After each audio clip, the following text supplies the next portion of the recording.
Alors Jacques, bonjour, tu as plusieurs casquettes, tu es CIO de JFC Conseil, tu es directeur supply chain. On va parler de tendance de la supply chain pour 2023. Une première tendance avec des supply chains plus vertes et plus éco-responsables. Qu'est-ce que tu as envie de nous dire là-dessus? Absolument. La première des tendances de cette année et des années à venir, c'est que les supply chains vont devoir être plus vertes et plus éco-responsables. La prise de conscience individuelle et même collective du besoin d'agir pour l'environnement amène les entreprises à intégrer cette dimension dès la conception ou dans la refonte ou dans leur optimisation de supply chain. Et quand bien même elles ne le feraient pas, la réglementation va le leur imposer. Beaucoup d'entreprises ont choisi d'être plutôt précurseurs sur le sujet plutôt que d'avoir à subir et d'intégrer cette dimension dans leur organisation de supply chain. Alors ta deuxième tendance, tu parles de supply chain plus agile et plus flexible. C'est primordial, je suppose. Alors, les récents événements que nous avons vécus, aussi bien la crise sanitaire du Covid que la guerre en Ukraine, nous ont montré que très rapidement, les besoins peuvent changer du tout au tout, être multipliés par 10, 100, 1000, s'arrêter. Et aujourd'hui, on ne sait pas, on a beaucoup de mal à se dire finalement comment sera l'année prochaine ou les années suivantes. À partir de là, les supply chains vont vraiment devoir s'adapter à ces variations brutales et importantes de changement, ce qui va leur imposer d'être très flexibles, très agiles pour pouvoir intégrer ces nouvelles contraintes qu'on ne connaît pas encore aujourd'hui, comme on ne connaissait pas l'arrivée du Covid ou le début de la guerre en Ukraine et l'impact que ça a eu sur les coûts de matières premières. Pour la troisième tendance, tu m'as fait part de l'omnicanalité des schémas de distribution. Tu nous expliques? Alors, aujourd'hui, la dichotomie, l'opposition magasin e-commerce, qui a été évoquée à une époque, n'a plus de sens.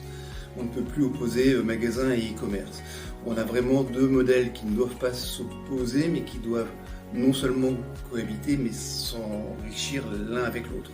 L'omnicanalité, donc je suis aussi bien chez moi en e-commerce que dans le magasin et inversement, va faire partie intégrante, va être le pilier de la construction des organisations de distribution et des organisations logistiques de demain.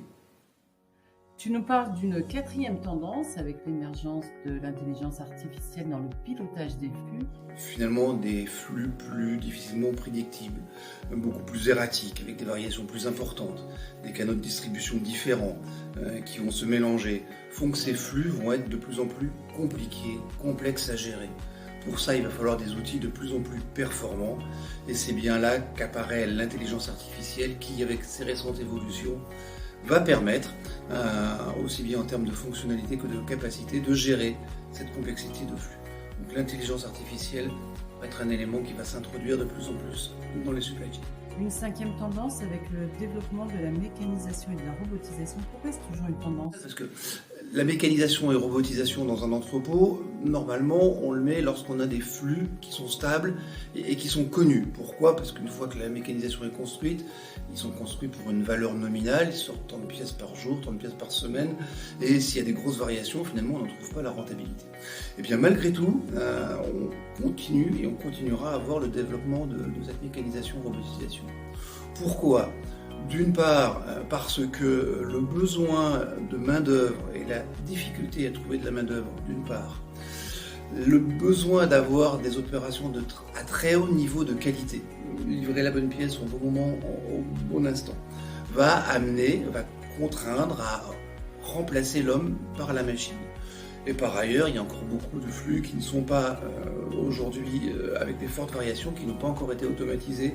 Donc tout cela sont en train aussi d'être automatisés. Donc la mécanisation robotisation sera un élément majeur dans les structures logistiques de demain. Dernière tendance, c'est pas la moindre, tu nous parles d'une plus grande place à l'humain.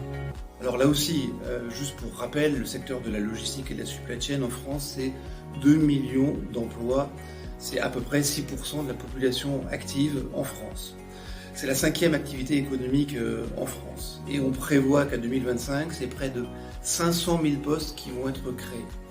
Quand on connaît aujourd'hui les difficultés de recrutement que l'on rencontre partout, bien finalement, les entreprises qui vont introduire ou qui vont faire la place à l'humain vont être finalement un petit peu les seules qui vont avoir la capacité à attirer et à retenir les meilleurs talents pour piloter leur supply chain. Merci Jacques pour ce partage.